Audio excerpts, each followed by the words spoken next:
Ano naman kaya ang impact ng malawakan at malaking taas presyo sa mga jeepney drivers at operators? At nako, yung subsidy, nakita mo ba yung difference, partner? Makibalita tayo sa chairman po ng Manibela Transport Group, si Mar Valbuena. Magandang hapon po, Sir Mar, si Lourdes Vera po at si Denise Tan. Sir Mar, good afternoon. Magandang hapon po, Sir Lord and Ma'am Denise. Magandang hapon po sa lahat ng ating mga kamanibela na hirap ngayon. Opo, gaano ba karaming kamanibela ang hindi na pumapasada ngayon o meron may mga humahabol pa ho ba?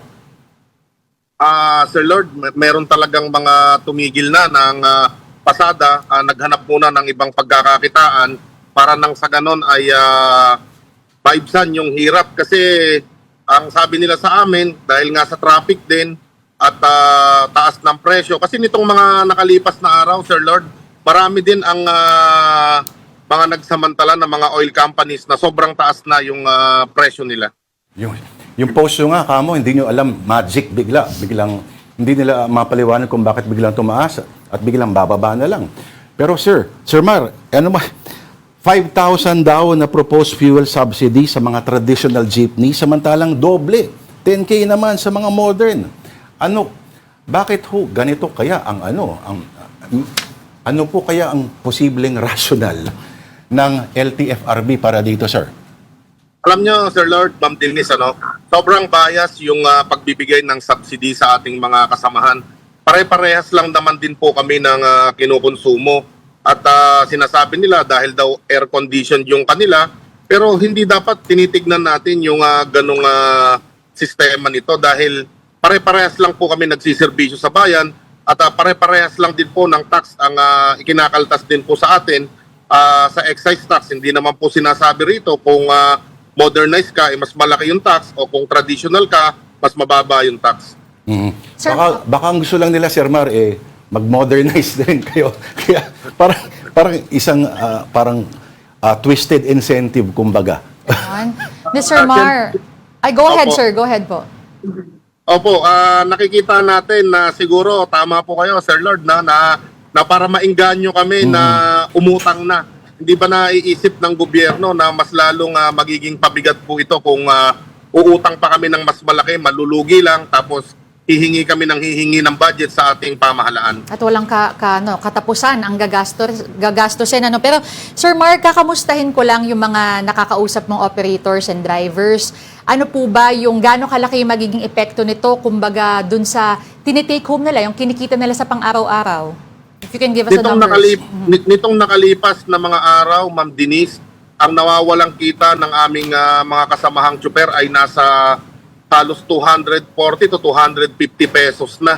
Kasi sabi ko nga, marami ang nagsamantalang mga oil companies na dapat matignan ng Department of Energy. So, ang sabi nila, lalabas kami ng maaga, hihinto muna kapag medyo hindi na rush hour para nang sa ganon ay hindi kami iikot-ikot at makatipid din sa krudo.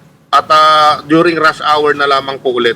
Yung iba naman sa mga kasama namin ay nagbaba na rin ng mga boundary para nang sa ganun ay parehas po na may kitain pa kahit konti. Sir, may nadidinig din ako na may nagpaplano talagang i-extend palalo yung kanilang hours para lang mapagbangga nila yung cost nila.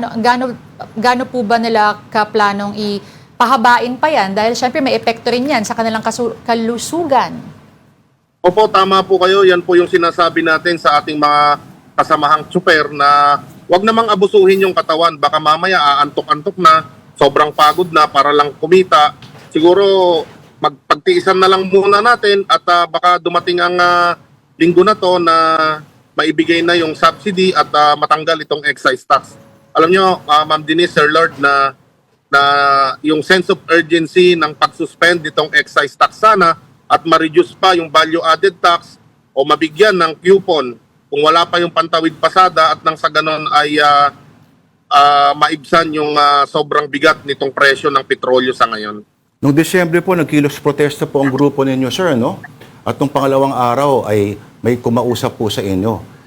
May nangangumay hubang parang kilos protesta po ulit anytime soon, Sir Mar?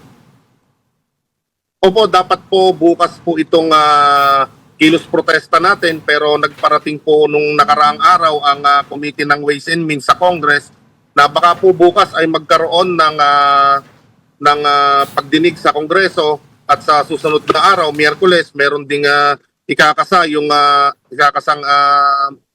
hearing ang Committee ng Transportation sa Congress. So tignan po muna natin dito, Sir Lord, pagka wala pa rin nangyari, hindi nagbigyan ng emergency power ang ating Pangulo upang isuspend itong implementation ng excise tax, baka mangalsada ulit tayo o worse, talagang kusa ng tumigil muna pansamantala itong ating mga kasamahang tsuper. Kasi kesa nga naman malugi kami, imbis na kumita, mag-aabono pa, wag na lang muna ang pumasada at humanap muna ng ibang pagkakakitaan pansamantala. Oo, nakakatakot yun. Ika nga ng larawan na binahagi niyo, minimum fear. Pero, Sir Mar, natuloy ho, ito, unrelated po, natuloy ho ba yung inyong protesta laban doon sa pagtrato ng mga enforcers sa mga drivers? Sa ngayon po, nung nakaraan po, opo, nung nakaraan pa, tapos na po yun, Okay. Sir Lord, at naging matagumpay naman yung pagkilos natin na yon dahil yung pagtrato sa ating mga kasamahan, medyo umaayos naman sa ngayon sa tulong po ng ating Assistant Secretary, ang LTO Chief Asek Marcos Lacanilaw. Okay, sir.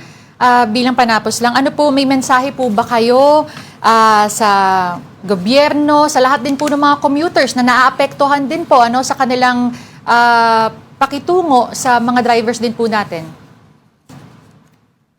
Opo, sa ating pamahalaan, matagal na po sa tuwing magkakaroon ng ganitong giyera, sana po ay naiintindihan ng ating gobyerno na itong oil deregulation law dapat na talagang i-abolish ito. Matagal na dahil ito ay nagpapawalang bisa o kontrol ng gobyerno dito sa mga nagsasamantala dito sa mga presyo ng produktong petrolyo.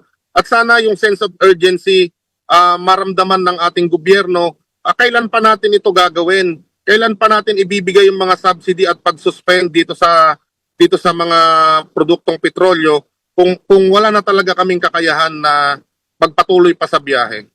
Right. Maraming salamat po. Salamat po sa inyong oras, Manibela Chairman Mar Valbuena. Thank you, sir. Maraming salamat po. Mabuhay po kayo. Salamat po.